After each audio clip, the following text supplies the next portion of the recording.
മലപ്പുറം ജില്ലയിൽ Nipah report ചെയ്യപ്പെട്ടതോടെ ഇടുക്കിയുടെ അതിർത്തി ചെക്ക് പോസ്റ്റുകളിൽ പരിശോധന കർശനമാക്കി തമിഴ്നാട് ആരോഗ്യ വിഭാഗം. കമ്പംമെട്ട്, ബോഡിമെട്ട്, കുമളി ചെക്ക് പോസ്റ്റുകൾക്ക് സമീപം പ്രത്യേക ക്യാമ്പുകൾ തുറന്നു. കേരളത്തിൽ നിന്നെത്തുന്ന ആളുകളെ പരിശോധിച്ച ശേഷമാണ് അതിർത്തി കടത്തിവിടുന്നത്. തമിഴ്നാട് കേരള അതിർത്തിയായ തേനി ജില്ലയിലെ കമ്പംമെട്ട്, കുമളി, ബോഡിമെട്ട് ചെക്ക് പോസ്റ്റുകൾക്ക് സമീപമാണ് പരിശോധനാ ക്യാമ്പുകൾ തുറന്നിട്ടുള്ളത്. തമിഴ്നാട്ടിൽ നിപ്പ വൈറസ് പടരുന്നത് തടയാൻ സംസ്ഥാന അതിർത്തി പ്രദേശങ്ങളിലെ മെഡിക്കൽ സംഘം കേരളത്തിൽ നിന്ന് വരുന്നവരെ കർശന പരിശോധനയ്ക്ക് ശേഷമാണ് കടത്തിവിടുന്നത്. പ്രധാനമായും പനി പരിശോധനയാണ് നടത്തുന്നത്. ഇതോടൊപ്പം ശരീരവേദന, ക്ഷീണം തുടങ്ങിയ ആരോഗ്യ പ്രശ്നങ്ങൾ ഉണ്ടോയെന്ന് രേഖപ്പെടുത്തുന്നുണ്ട്.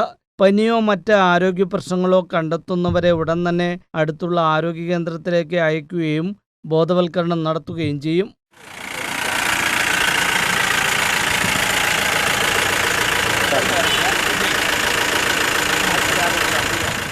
ഓരോ ക്യാമ്പിലും മെഡിക്കൽ ഓഫീസർമാരും പോലീസും സംയുക്തമായാണ് പരിശോധന നടത്തുന്നത്. അടുത്ത ഒരു മാസക്കാലത്തേക്ക് പരിശോധനകൾ തുടരുമെന്നാണ് തമിഴ്നാട് ആരോഗ്യ വിഭാഗം അറിയിച്ചിരിക്കുന്നത്.